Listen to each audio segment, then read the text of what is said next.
ವಿಶೇಷವಾದಂತ ಒಂದು ಮಾಹಿತಿಯನ್ನು ಕೊಡೋದಕ್ಕೆ ಶಿವಶಂಕರ್ ಅವರು ಇದ್ದಾರೆ. ಅತಿ ಹೆಚ್ಚು ಚುಕ್ಕೆ ರೋಗ ಮತ್ತು ಬೂದಿ ರೋಗ ಕಾಣಿಸ್ತದೆ ಸರ್. ಬರುವಂತ ಒಂದು ರೋಗಗಳನ್ನ ಯಾವ ರೀತಿ ಕಂಟ್ರೋಲ್ ಮಾಡ್ಕೊಬೇಕಾಗತ್ತೆ, ವಾತಾವರಣ ಏರುಪೇರಾದ ರೋಗಗಳು ಸ್ಟಾರ್ಟ್ ನಿಮಗೆ ಇಷ್ಟು ದಿವಸಕ್ಕೆ ನಮಗೆ ಬೆಳೆ ಕೈಗೆ ಸಿಗತ್ತೆ. ರೋಸ್ ಬೆಳೆಗಳಲ್ಲಿ ಎಲ್ಲಾ ಕಡೆನೂ ಬೇರ್ ಕಪ್ಪಾಗಿರ್ತದೆ. ಒಂದು ಉತ್ಕೃಷ್ಟವಾದ ಬೆಳೆನ ನಾವು ಬೆಳಿಬೇಕು ಅಂತಂದ್ರೆ ಚಿಗುರು ಬರ್ತಾ ಇಲ್ಲ ಸರ್, ಹೂವು ಕ್ವಾಲಿಟಿ ಬರ್ತಾ ಇಲ್ಲ ಸರ್, ರೋಗಾಣು ಜಾಸ್ತಿ ಅಂತ ರೈತರ ಮೇಲೆ ಗಮನಿಸ್ತಾವ್ರೆ ಹೊರತು ಯಾರು ಮಣ್ಣನ್ನ ಕೆಳಗಡೆ ಗಮನಿಸ್ತಾ ಇಲ್ಲ ಸರ್.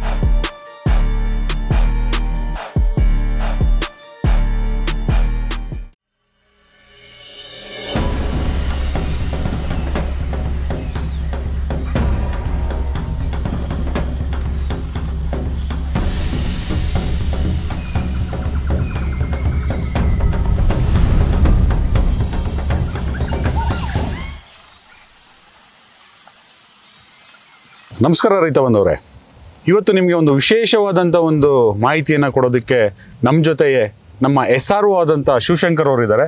ನಮಸ್ತೆ ಶಿವಶಂಕರ್ ಅವರು. ನಮಸ್ಕಾರ ಸರ್. ಸೊ ಏನಪ್ಪ ಇವತ್ತು ವಿಶೇಷವಾದ ಮಾಹಿತಿ ಅಂತಂದರೆ, ಇವತ್ತು ಒಂದು ಹೂವಿನ ಬೆಳೆ ತೋಟದಲ್ಲಿದ್ದೇವೆ.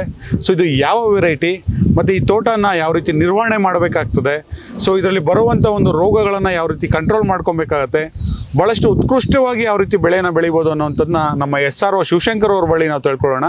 ಬನ್ನಿ ಶಿವಶಂಕರ್ ಅವರೇ, ಮತ್ತೊಮ್ಮೆ ತಮಗೆ ನಮಸ್ಕಾರಗಳು. ನಮಸ್ಕಾರ ಸರ್. ನಮಸ್ತೆ. ಸೊ ಇದು ಯಾವ ವೆರೈಟಿ ತೋಟ, ಏನು ಬೆಳೆ ಸರ್? ಇದು ಬಂದು ಮಿರಾಬಲ್ ವೆರೈಟಿ ರೋಸ್. ಇದು ಮಿರಾಬಲ್ ವೆರೈಟಿ ಸರ್. ಇದು ಮಿರಾಬಲ್ ವೆರೈಟಿ. ಓಕೆ. ಸೊ ಈ ಗಿಡನ ನಾಟಿ ಮಾಡಿದ ಮೇಲೆ ಇಷ್ಟು ದಿವಸಕ್ಕೆ ನಮಗೆ ಬೆಳೆ ಕೈಗೆ ಸಿಗತ್ತೆ? ನಾಟಿ ಪ್ಲಾಂಟೇಶನ್ ಆದಮೇಲೆ ಸುಮಾರು ಒಂದು 2-2.5 ತಿಂಗಳಿಗೆ ನಾವು ಹೂವನ್ನ ಕೀಳ್ಲಿಕ್ಕೆ ಬಿಡ್ತೀವಿ ಸರ್. ಇದು ಹೂವನ್ನ ಕೀಳ್ಬೋದು 2.5 ತಿಂಗಳಿಗೆ ಆರಾಮಾಗಿ ಹೋಗಿ ತೆಗಿಬೋದು. ಓಕೆ. ಸೊ ಈ ಬೆಳೆನ ನಾವು ಎಷ್ಟು ವರ್ಷಗಳ ಕಾಲ ಕಂಟಿನ್ಯೂಸ್ ಆಗಿ ಒಂದು ತೆಗೆದುಕೊಬಹುದು ಒಂದ್ಸಲ ಗಿಡನ ನಾಟಿ ಮಾಡಿದ್ಮೇಲೆ? ಒಂದು ಸಲ ಗಿಡ ಪ್ಲಾಂಟೇಶನ್ ನಾಟಿದಾದ್ಮೇಲೆ ಕರೆಕ್ಟಾಗಿ ನಾವು ಟೆಕ್ನಾಲಜಿ ಮೇಂಟೈನ್ ಮಾಡಿದರೆ ಒಂದು 5-6 ವರ್ಷ ನಾವು ಮೇಂಟೈನ್ ಮಾಡೋ ಸರ್. ಇದು ಈ ಮಿರಾಬಲ್ ವೆರೈಟಿನ. ಸೊ ನೀವು 5-6 ವರ್ಷ ಅಂತಂದ್ರೆ ಈ 5-6 ವರ್ಷದಲ್ಲಿ ಬಹಳಷ್ಟು ಚಾಲೆಂಜಸ್ ಬರುತ್ತೆ ರೈತರಿಗೆ. ಹೌದು ಸರ್. ಸೊ ಕೆಲವು ರೋಗಗಳಾಗಬಹುದು, ಅಥವಾ ಕೀಟ ಬಾಧೆ ಆಗಬಹುದು, ಅಥವಾ ಬೇರೆ ಬೇರೆ ರೀತಿಯ ಈ ವಾತಾವರಣದ ವೈಫಲ್ಯತೆಗಳಾಗಬಹುದು. ಸೊ ಇದ್ರ ಬಗ್ಗೆ ಒಂಚೂರು ಇದನ್ನೆಲ್ಲ ಯಾವ ರೀತಿ ನಿರ್ವಹಣೆ ಮಾಡಬಹುದು ಅನ್ನೋಂಥದ್ದು ಒಂಚೂರು ಹೇಳಿ. ಸಾಕಷ್ಟು ವೆರೈಟಿ ಇದೆ ರೋಸಲ್ಲಿ. ಆದರೆ ಮಿರಾಬಲ್ ವೆರೈಟಿ ಇವತ್ತು ಮಾರ್ಕೆಟ್ ಎಕ್ಸ್ಪೋರ್ಟ್ಗೆ ಭಾಳ ಒಂದು ಅನುಕೂಲ ಅಂತ ವೆರೈಟಿ ಸರ್ ಇದು ಆಕ್ಚುಲಿ. ಯಾಕೆಂದರೆ ಬೇರೆ ಕಂಪೇರ್ ಮಾಡಿದರೆ ಇದಕ್ಕೆ ರೋಗಗಳು ಕಡಿಮೆ. ಸೊ ರೋಗಗಳಂತ ನಾವು ಬಂದಾಗ ವಾತಾವರಣ ಏರುಪೇರಾದ ರೋಗಗಳು ಸ್ಟಾರ್ಟ್ ಆಗ್ತವೆ ನಿಮಗೆ. ಅಂದರೆ ಸಮ್ಮರಲ್ಲಿ ಅತಿ ಹೆಚ್ಚು ಟ್ರಿಪ್ಸು ಮೈಟ್ಸು ಅತಿ ಹೆಚ್ಚು ಕಾಣಿಸ್ತದೆ ಇಲ್ಲಿ ಗಿಡದಲ್ಲಿ. ಸೊ ಮಳೆಗಾಲದಲ್ಲಿ ಅತಿ ಹೆಚ್ಚು ಚುಕ್ಕೆ ರೋಗ ಮತ್ತು ಬೂದಿ ರೋಗ ಕಾಣಿಸ್ತದೆ ಸರ್. ಇನ್ನು ಚಳಿಗಾಲಕ್ಕೆ ಬಂದಾಗೆ ಕೊಳಪೆ ಅಂತ ಬರ್ತದೆ ಸರ್. ಸೊ ನಾವು ಈ ಮೂರನ್ನು ನಾವು ಸೀಸನ್ ವೈಸ್ ನೋಡ್ತೀರಿ ಈ ಮಿರಾಬಲ್ ವೆರೈಟಿಯಲ್ಲಿ ನಾವು. ಮಿರಾಬಲ್ ವೆರೈಟಿ ಒಂದು ಉತ್ಕೃಷ್ಟವಾದ ಬೆಳೆನ ನಾವು ಬೆಳಿಬೇಕು ಅಂತಂದ್ರೆ ಈ ಒಂದು ತೋಟದ ರೀತಿಯಲ್ಲಿ ಸೊ ಯಾವ ಪದ್ಧತಿಗಳನ್ನ ನಾವು ಅನುಸರಿಸ್ಕೋಬೇಕು? ನಿಮ್ಮಲ್ಲಿ ಏನು ಟೆಕ್ನಾಲಜೀಸ್ ತಮ್ಮಲ್ಲಿದೆ? ಮೈಕ್ರೋಬಿ ಆಗ್ರೋಟೆಕ್ ಪ್ರೈವೇಟ್ ಲಿಮಿಟೆಡ್ ಸಂಸ್ಥೆ ಇವತ್ತು ಏನು ಜೈವಿಕ ಒಳಸುರಿಗಳನ್ನ ರೈತರು ಬಳಸ್ಕೊಂಡು ಇವತ್ತು ಸಾಕಷ್ಟು ಜನ ರೈತರು ಎಲ್ಲ ಕಡೆ ಬೆಳೀತಾರೆ ಬೆಳೆಗಳು. ಸೊ ನಾವು ಈ ತೋಟದಲ್ಲಿ ಗಮನಿಸೋಕೆ ಹೋದರೆ ಮಣ್ಣಲ್ಲಿ ಮೇಯ್ನ್ ನಾವು ಬದಲಾವಣೆ ನೋಡಬೇಕು. ಯಾವುದೇ ಕೃಷಿ ಬೆಳೆ ಬೆಳಕ್ಕೆ ಮುಂಚೆ ನಾವು ಮೇಯ್ನ್ ನಮಗೆ ಮುಖ್ಯವಾಗಿ ಮಣ್ಣಿನ ರಸಾರ ನ್ಯೂಟ್ರಲ್ ಆಗಿರ್ಬೇಕು ಮಣ್ಣಲ್ಲಿ ಸರ್. ಇವತ್ತು ನಾವು ಅಪ್ಪ ರೈತರು ಹೇಳ್ತಾರೆ ಸರ್ ನನಗೆ ಚಿಗುರು ಬರ್ತಾಯಿಲ್ಲ ಸರ್, ಹೂವು ಕ್ವಾಲಿಟಿ ಬರ್ತಾಯಿಲ್ಲ ಸರ್, ರೋಗಾಣು ಜಾಸ್ತಿ ಅಂತ ರೈತರ ಮೇಲೆ ಗಮನಿಸ್ತಾವ್ರೆ ಹೊರತು ಯಾರು ಮಣ್ಣನ್ನ ಕೆಳಗಡೆ ಗಮನಿಸ್ತಾ ಇಲ್ಲ ಸರ್. ಮೈಕ್ರೋಬಿಸ್ ಸಂಸ್ಥೆ ಪ್ರತಿಯೊಂದು ತೋಟಕ್ಕೂ ಭೇಟಿ ಕೊಟ್ಟು ಮೊದಲು ಅವ್ರು ಕೆಲಸ ಮಾಡ್ತಾ ಇರೋದು ಮಣ್ಣಿನ ರಸಾರ ಅಷ್ಟೇ sir. So this is one of the key to soil. ಅದನ್ನ ನ್ಯೂಟ್ರಲ್ ಮಾಡಿದೆ ನಾವು ಮೇಲೆ ಏನೇ ಸರ್ಕಸ್ ಮಾಡಿದ್ರೂ ಸಕ್ಸಸ್ ಆಗೋ ಚಾನ್ಸ್ ಇಲ್ಲ ಸರ್. ಇವತ್ತು ಮಣ್ಣಲ್ಲಿ pH ಎಷ್ಟಿರಬೇಕಂದ್ರೆ ನಾರ್ಮಲ್ ಆಗಿ 6-7 ಮಣ್ಣಲ್ಲಿ ಇರಬೇಕು pH. ಈ ತೋಟದಲ್ಲಿ 100% ನ್ಯೂಟ್ರಲ್ ಇದೆ ಮಣ್ಣಲ್ಲಿ pH ನ್ಯೂಟ್ರಲ್ ಇರಬೇಕು. ಜೊತೆಗೆ ಮಣ್ಣಿನ ಭೌತಿಕ, ಜೈವಿಕ ಮತ್ತು ರಾಸಾಯನಿಕ ಗುಣಗಳು ಕರೆಕ್ಟ್ ಆಗಿರ್ಬೇಕು ಅಂತ. ಹೌದು ಸರ್. ಸೊ ಇವೆಲ್ಲ ಕರೆಕ್ಟ್ ಆಗಿರ್ಬೇಕು ಅಂತಂದ್ರೆ ನಿಮ್ಮಲ್ಲಿ ಏನ್ ಟೆಕ್ನಾಲಜಿ ಇದೆ ಇದನ್ನೆಲ್ಲ ಕರೆಕ್ಷನ್ ಮಾಡೋದಕ್ಕೆ? ಸರ್ ನೋಡ್ರಿ, ನಮ್ಮ ಹತ್ರ ಟೆಕ್ನಾಲಜಿ ಇವತ್ತು ನಾವು 14 ವರ್ಷದಿಂದ ಈ ಒಂದು ಸಂಸ್ಥೆಯಲ್ಲಿ ನಾವು SRO ಆಗಿ ಕೆಲಸ ಮಾಡ್ತಾ ಇದ್ದೀನಿ. ನಮ್ಮ ಹತ್ರ ಟೆಕ್ನಾಲಜಿ ಒಂದೇ, ಡಾಕ್ಟರ್ ಸಾಯಿಲ್ ಜೈವಿಕ ಒಳಸುರಿಗಳು.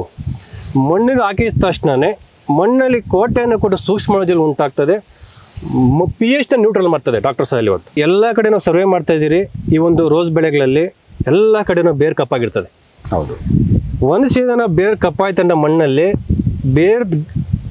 ಊಟ ತಗೊಳ್ಳೋ ಶಕ್ತಿ ಇರಲ್ಲ. ಯಾಕೆಂದರೆ ಇವತ್ತು ಬಿಳಿ ಬೇರುಗಳ ಕೆಲಸ ಏನು, ಜೆಲ್ ಬೇರ್ ಕೆಲಸ ಏನಂದರೆ ಮಣ್ಣಲ್ಲಿ ಕೊಟ್ಟಿರೋಂಥ ನಾವು ತ್ಯಾಜ್ಯಗಳು ಪ್ಲಸ್ ನೀರನ್ನ ತಗೊಂಡೋಗೋದು ಇವತ್ತು ಜೆಲ್ ಬೇರು. ಜೆಲ್ ಬೇರು ಯಾವತ್ತು ನಮಗೆ ಬಿಳಿ ಬೇರುಗಳು ಬಿದ್ದಿರಬೇಕು.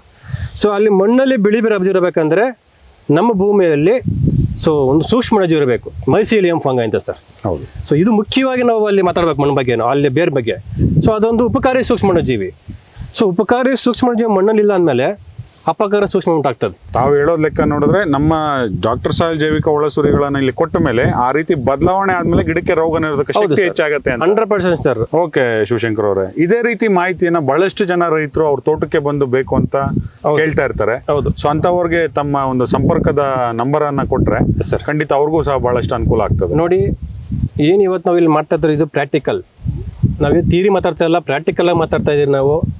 ಸೊ ಇಂಥ ಒಂದು ತೋಟಗಳು ಏನು ನೋಡ್ತಾ ಇದೆ, ಇಲ್ಲ ಒಂದು ಗುಲಾಬಿ ಮಿರಾಬಲ್ ವೆರೈಟಿನ ನೀವು ಸಹ ಎಲ್ಲ ಇವತ್ತೇನು ಹೊಸಕೋಟೆ ಆಗಿರ್ಬೋದು, ಬೆಂಗಳೂರು ಗ್ರಾಮಾಂತರ ಆಗಿರ್ಬೋದು, ತಮಿಳುನಾಡು, ಚಿಕ್ಕಬಳ್ಳಾಪುರ ಅತಿ ಹೆಚ್ಚು ಬೆಳೀತಾರೆ ಸರ್. ರೈತರು ಹೇಳಿದ ಒಂದೇ ಮಾತಂತ ಫೋನ್ ಮಾಡಿದಾಗ, ಸರ್ ನಮ್ಮ ತೋಟ ಸರಿ ಇಲ್ಲ.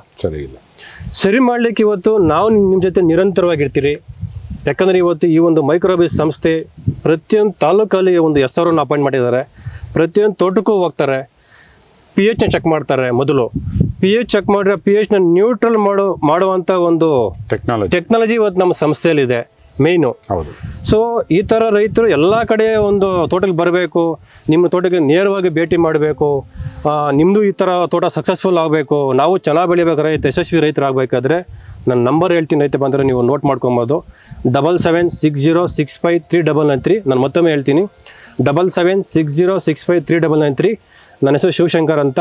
ಸೊ ನಾನು ನೀವು ಡೈರೆಕ್ಟಾಗಿ ಭೇಟಿ ಮಾಡ್ಬೋದು. ನಿಮ್ಮ ತೋಟಗಳಿಗೆ ನೇರವಾಗಿ ಬಂದು ಈ ಥರ ನಾವು ಒಂದು ಸಕ್ಸಸ್ಫುಲ್ ನಿಮ್ಮನ್ನು ಮಾಡ್ಬೋದು ಅಂತ ನಾನು ಹೇಳಿ ಈ ವಿಡಿಯೋನ ಮುಗಿಸ್ತಾ ಇದ್ದೀನಿ. Thank you sir. ಧನ್ಯವಾದಗಳು ಶಿವಶಂಕರ್ ಅವರು. Thank you sir.